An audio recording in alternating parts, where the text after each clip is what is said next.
Good morning, everyone. In the last class, we have discussed about Gorbachev and the disintegration. कैसे Gorbachev के reforms की वजह से USSR का डिसइंटीग्रेशन हो गया था, ये हमने डिस्कस किया था लास्ट क्लास पे। तो आज के क्लास में हम लोग स्टार्ट करेंगे डिस्कस करना, क्योंकि आज एक हम लोगों का एक्चुअल क्लास नहीं है, ये एक एक्स्ट्रा क्लास जो है वो मैं तुम लोगों को ले रहा हूँ। तो यहाँ पे मैं आज तुम लोगों के साथ डिस्कस करूँगा कि कॉजेज़ क्या थे डिसइंटीग्रेशन के, कौन कौन से कारणों की वजह से सोवियत यूनियन जो है वो डिसइंटीग्रेटेड हो गया था, टूट गया था। तो स्टार्ट करते हैं। The USSR was the second most powerful nation but it suddenly collapsed. USSR जो है वो दूसरा सबसे ताकतवर देश था, दूसरा सबसे पावरफुल नेशन था, ठीक है। लेकिन ये सडनली कोलैप्स्ड हो गया। सडनली ये यूएसएसआर जो है वो गिर गया, या फिर हम लोग बोल सकते हैं कि सडनली ये डिसइंटीग्रेटेड हो गया था।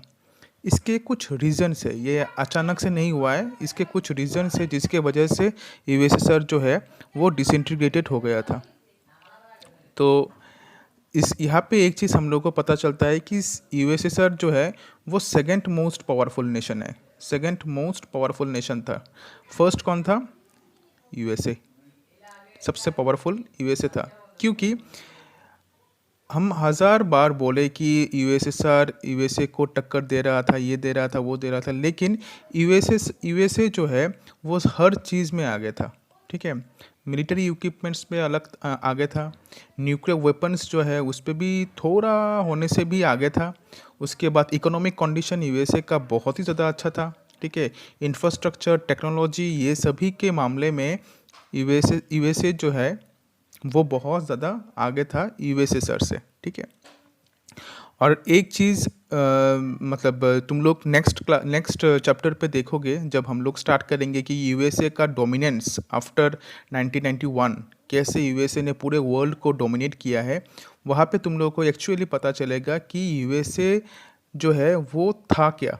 क्यों हम मतलब इंडियंस जो है, इंडियंस छोड़ो, हमारा जो इंडिया है वो क्यों यूएसए को टक्कर नहीं दे सकता एजुकेशन के मामले में। देन उसका नाम क्या है, मिलिट्री के मामले में। मिलिट्री के मामले में तो हम कभी भी टक्कर दे ही नहीं सकते, क्योंकि हम लोग 7th पोजीशन पे है और यूएसए जो है वो फर्स्ट पोजीशन पे है।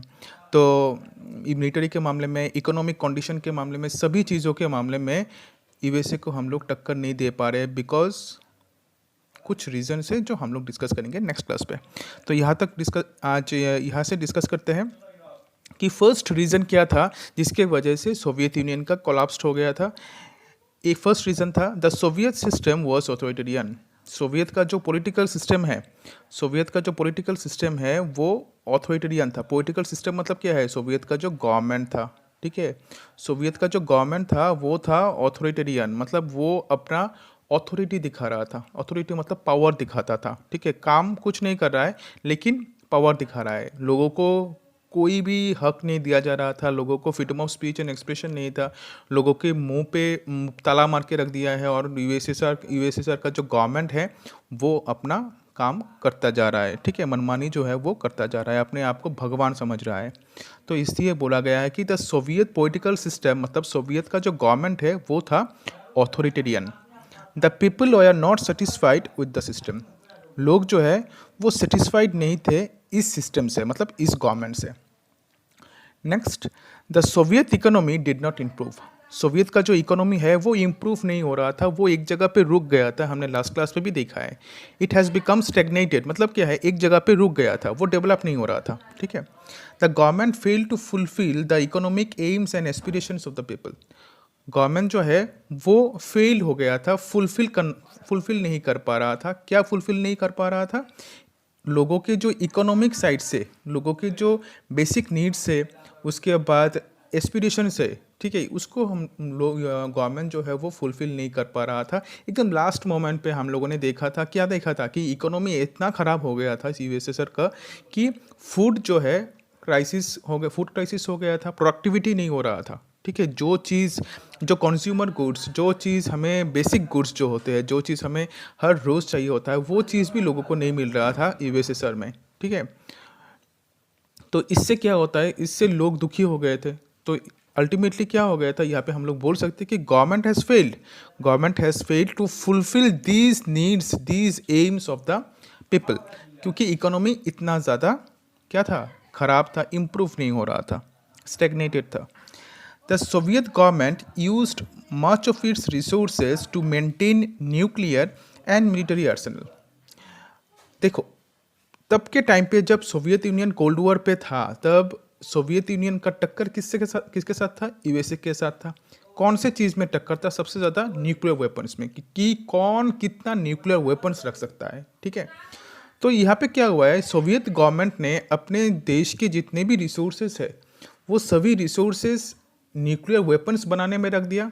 ठीक है, या फिर हम लोग बोल सकते हैं कि अपने देश के जो रिसोर्सेज है, उन रिसोर्सेज से न्यूक्लियर वेपन्स खरीदने की ट्राई किया है। जितना भी पैसा था देश का, सभी पैसा जो है वो ज़्यादातर लगा दिया था न्यूक्लियर वेपन्स के मेंटेन करने के लिए। न्यूक्लियर वेपन्स को मेंटेन करने के लिए मतलब न्यूक्लियर वेपन्स खरीदने के लिए एंड प्लस न्यूक्लियर वेपन्स बनाने के लिए। ठीक है, एंड मिलिट्री आर्सेनल मतलब क्या है, सेना जो है, उसके बाद मिलिट्री चीज़ें जो है, गोला बारूद, देन उसका नाम क्या है, आर्मामेंट्स, ये सब को खरीदने में यूएसएसआर ने ज़्यादा पैसा खर्च कर दिया है। ठीक है,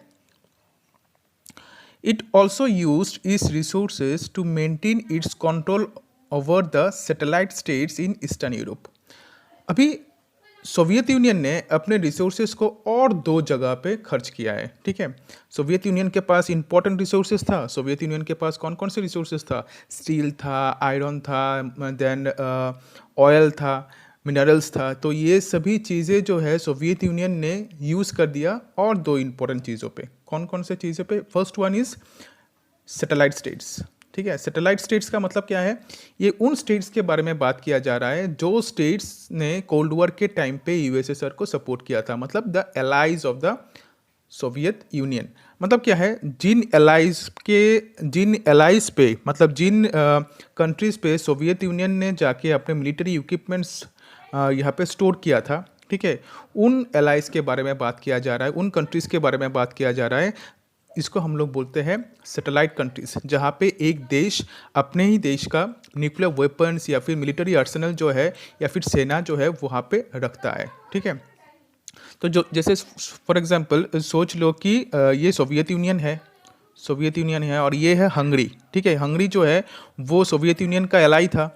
तो हंगरी पे अगर सोवियत यूनियन अपना न्यूक्लियर वेपन्स रख दे, ठीक है, कि मेरा यही दोस्त है तो इस पे मैं अपना न्यूक्लियर बेस बना देता हूँ, उसको मैं अपना न्यूक्लियर वेपन्स रखता हूँ वहाँ पे, उसके बाद अपना जो मिलिट्री है वहाँ पे रखता हूँ, आर्मामेंट्स जो है वहाँ पे रखता हूँ, कोई भी वेपन हो वो वहाँ पे मैं रखता हूँ, तो हंगरी बन जाएगा सोवियत यूनियन का एक सैटेलाइट स्टेट। तो ऐसे ही सोवियत यूनियन के बहुत सारे सैटेलाइट स्टेट्स थे। ठीक है, तो वो जो स्टेट्स है, उन स्टेट्स को मेंटेन करने के लिए, उन स्टेट्स को हेल्प करने के लिए सोवियत यूनियन ने पैसा खर्च कर दिया है, अपना रिसोर्सेज खर्च कर दिया है। देखो, यहाँ पे तुम लोगों को मतलब एक चीज़ पता चलेगा कि ये चीज़ यूएसए ने क्यों नहीं किया। बिकॉज यूएसए के जो एलाइज है, तुम देखोगे कौन है, फ्रांस है, ब्रिटेन है, ये सब कंट्रीज है यूएसए के एलाइज, क्योंकि these countries are already develop countries. ये कंट्रीज जो है कोल्ड वॉर के टाइम पे, हाँ इकोनॉमिक कंडीशन थोड़ा ख़राब था, लेकिन they are mostly develop countries. ज़्यादातर कंट्रीज जो है, जो यूएसए के सपोर्टर था, वो डेवलप कंट्रीज थे। ठीक है, तो यूएसए को इतना प्रॉब्लम नहीं हो रहा था, लेकिन यूएसएसआर के जो दोस्त थे वो थे भाई गरीब। ठीक है, गरीब, उनको करना था हेल्प यूएसएसआर को, और उनको पता है कि अगर उनको यूएसएसआर से हेल्प नहीं मिलता है तो दे विल बी फिनिश्ड। तो इसी वजह से सोवियत यूनियन ने या फिर यूएसएसआर ने क्या किया है, अपने ही देश का जो रिसोर्सेज है उसको लगा दिया है सैटेलाइट स्टेट्स को मेंटेन करने के लिए। ठीक है, उसके बाद देखो क्या है, सिर्फ सैटेलाइट स्टेट्स को नहीं, और चीज़ है, the 5 central Asian states with in the USSR. यहाँ पे विद इन द यूएसएसआर नहीं है, ये तुम लोग के एनसीईआरटी के बुक पे है कि यूएसएसआर जो है, यूएसएसआर बना था 15 कंट्रीज से, तो 15 कंट्रीज में से 5 कंट्रीज ऐसे थे जो सेंट्रल एशियन कंट्रीज थे, ठीक है। सेंट्रल एशियन कंट्रीज मतलब ये कंट्रीज जो है वो सेंट्रल एशियन थे और इन कंट्रीज ने यूएसएसआर को ज्वाइन किया था, ठीक है। ज्वाइन किया था मतलब यूएसएसआर के अंडर पे आ गए थे। तो वो कौन कौन से कंट्रीज थे? एक था Kazakhstan, then Kyrgyzstan, then Tajikistan, Turkmenistan, Uzbekistan. ये जो 5 कंट्रीज है मुस्लिम मेजोरिटी कंट्रीज है ये, ठीक है। तो ये जो 5 कंट्रीज है, इन 5 कंट्रीज को भी यूएसएसआर से क्या चाहिए था? हेल्प चाहिए था। दीज आर स्मॉल कंट्रीज और हमें पता ही है कि स्मॉल कंट्रीज जो है वो यूएसएसआर को क्यों चाहिए था? क्योंकि यूएसएसआर अपने न्यूक्लियर वेपन्स को रख सके, उनके जो नेचुरल रिसोर्सेस है उसको यूज़ कर सके, या फिर हम लोग बोल सकते हैं कि अगर कोई भी प्रॉब्लम हो, कुछ भी हो, तो उन कंट्रीज से हेल्प ले सके, मिलिट्री हेल्प, ठीक है, सेना के माध्यम से। तो सेंट्रल एशियन जो 5 जो सेंट्रल एशियन कंट्रीज है या फिर सेंट्रल एशियन रिपब्लिक्स है, इन 5 रिपब्लिक्स के बारे में बात किया जा रहा है। जो रिपब्लिक्स यूएसएसआर के अंदर ही था, 15 कंट्रीज में ही आता था, उन कंट्रीज को मेंटेन करने में भी यूएसएसआर का नेचुरल रिसोर्सेज जो है वो ख़त्म हो गया है। प्लस यूएसएसआर का इकोनॉमी इतना ज़्यादा कमज़ोर था, its weak economy could not bear this huge burden. इसका इकोनॉमी इतना ज़्यादा कमज़ोर था कि इतना जो बर्डन जो बढ़ रहा है, ठीक है, कि मिलिट्री को मेंटेन करना है, न्यूक्लियर वेपन्स को मेंटेन करना है, सैटेलाइट स्टेट्स को मेंटेन करना है, देन मेरे कुछ गरीब वो रिपब्लिक्स है जैसे 5 सेंट्रल एशियन रिपब्लिक्स, उनको भी मेंटेन करना है। तो ये सभी चीज़ों की वजह से यूएसएसआर के ऊपर आ गया था ह्यूज बर्डन, ठीक है। और ये बर्डन यूएसएसआर नहीं ले पा रहा था बिकॉज इकोनॉमी जो है वो बना था किससे? वो था किससे, क्या बोल रहा हूँ, इकोनॉमी जो है वो था क्या? वो था एकदम कमज़ोर, ठीक है।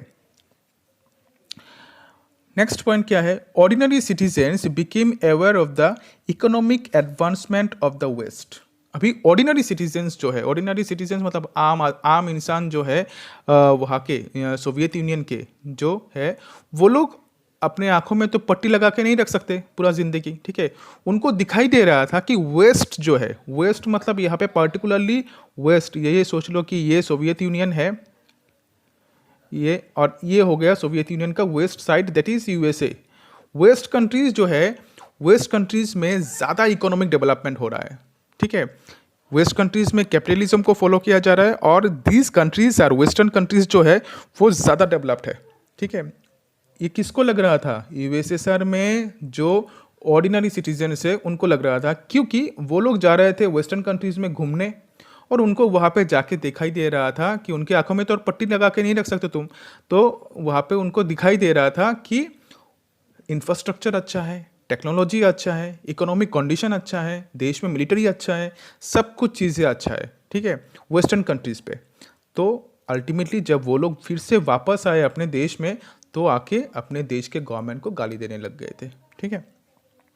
तो यहाँ पे यही चीज़ हुआ है कि ordinary citizens became aware of the economic advance of the west. They could see the wide gap that existed between their system and the system of the west. इन दोनों सिस्टम में, मतलब कौन सा सिस्टम? एक था सोवियत यूनियन का system, Soviet Union का गवर्नमेंट, और एक था वेस्टर्न का गवर्नमेंट, वेस्ट साइड का गवर्नमेंट, या फिर हम लोग बोल सकते हैं कि जो सिस्टम फॉलो किया जा रहा था, कम्युनिज्म जो फॉलो किया जा रहा था सोवियत यूनियन पे, एंड जो कैपिटलिज्म फॉलो किया जा रहा था यूएसए पे, इन दोनों के बीच जो गैप आ गया है, ह्यूज गैप, ये ह्यूज गैप लोगों को दिखाई दे रहा था, ठीक है। नेक्स्ट क्या है देखो, the communist party of Soviet Union ruled the country for over 70 years but it was not accountable to the people. देखो कम्युनिस्ट पार्टी जो है, कम्युनिस्ट पार्टी मतलब कम्युनिस्ट पार्टी भाई, कम्युनिस्ट पार्टी का लीडर्स जो है वो अपने आप को कुछ और ही समझ रहे थे, बिकॉज एक ही पॉलिटिकल पार्टी है, तुम उसको चाहो या ना चाहो तुम्हें वही से काम चलाना पड़ेगा। Then they are living like a king, और हम लोग बोल सकते हैं कि वो लोग अपने आप के जो एक लग्जरी लाइफ होता है ना, उसको जी रहे थे वहाँ पे। तो कम्युनिस्ट पार्टी ने नियर अबाउट 70 years जो है, 70 years यूएसएसआर पे राज किया था, लेकिन it was not accountable to the people. ये अकाउंटेबल नहीं था। क्यों नहीं था? अकाउंटेबल रहना मतलब क्या है? Answerable to the people. जैसे फॉर एग्जांपल अगर हम गवर्नमेंट को कोई भी क्वेश्चन पूछ सकते हैं, because we have freedom of speech and expression and we can express our views. हम लोग अपने व्यूज़ जो है उसको एक्सप्रेस कर सकते हैं, बोल सकते हैं। गवर्नमेंट ने कोई भी पॉलिसी निकाला, हमें पसंद नहीं आया, हम लोग जाके गवर्नमेंट के अगेंस्ट पे वो भी करते हैं, उसका नाम क्या है, आंदोलन भी करते हैं। जैसे फॉर एग्जांपल एक एग्जांपल, स्मॉल सा एग्जांपल है, फार्मर्स का जो बिल है वो, उसके बाद सीए जो है वो। तो ये सभी चीज़ों के लिए हमें पसंद नहीं आया, हमने क्या किया, रिवॉल्व किया है। जैसे फॉर एग्जांपल गवर्नमेंट ने जब बोला था कि वो होगा, उसका नाम क्या है, एग्ज़ाम होगा, तब लोगों को ये लगा था कि नहीं, इस सिचुएशन पे एग्ज़ाम होना ज़रूरी नहीं है। तो हमने क्या किया, स्टूडेंट्स ने जाके गवर्नमेंट के अगेंस्ट रिवॉल्व किया, आंदोलन किया, ये सब चीज़ें किया है। तो ultimately we can express our views and government is accountable. Government को आंसर देना पड़ेगा इसका, ठीक है, कि क्यों गवर्नमेंट ने ये चीज़ किया है। लेकिन वही चीज़ मिसिंग था सोवियत यूनियन पे, ठीक है। Communist party was not answerable to the people, ठीक है। इट वॉज हाईली डेस्पोटिक, कठोर था। मतलब कठोर मतलब क्या है, डेस्पोटिक मतलब तुम इतना तक बोल सकते हो कि इट वॉज एन ऑटोक्रेटिक, ठीक है। ऑटोक्रेटिक था। ऑटोक्रेटिक का मतलब क्या है? ऑटोक्रेटिक का मतलब है तानाशाही। तानाशाही गवर्नमेंट मतलब गवर्नमेंट अपना मनमानी करेगा, गवर्नमेंट का जो मर्जी में आएगा वो करेगा, तुम कुछ नहीं बोल सकते, ठीक है। जो चीज़ पहले रशिया में था 1917 के पहले, जब स्टार निकोलास रशिया का क्या था, रूलर था, ठीक है। तो वही चीज़ यहाँ पे हुआ है। It was highly despotic in nature and style of work. उसका जो काम करने का जो तरीका है वो लोगों को क्या नहीं आ रहा था, पसंद नहीं आ रहा था, ठीक है। तो आज 5 पॉइंट्स को रखेंगे। वीडियो ऑलरेडी लेंथी हो चुका है, तो 5 पॉइंट्स तक आज रखेंगे। नेक्स्ट क्लास पे, मतलब नेक्स्ट क्लास तुम लोग का है उस हम लोग का एक्स्ट्रा क्लास कब है? नेक्स्ट क्लास थर्सडे को है। तो थर्सडे को हम लोग के नेक्स्ट क्लास पे हम लोग बाकी 5 पॉइंट्स को कवर करेंगे। एंड देन फ्राइडे के क्लास पे हम लोग नेक्स्ट जो टॉपिक है हम लोगों का, जैसे for example consequences of the disintegration of the USSR, इसको कवर अप कर लेंगे। तो उसके बाद हम लोग का सिर्फ 2 ही टॉपिक रह जाएगा, शॉक थेरापी क्या है और शॉक थेरापी के कॉन्सिक्वेंसेस क्या है। उसके बाद जो टॉपिक्स है वो हमें नहीं चाहिए, ठीक है। तो देखो, कोई भी डाउट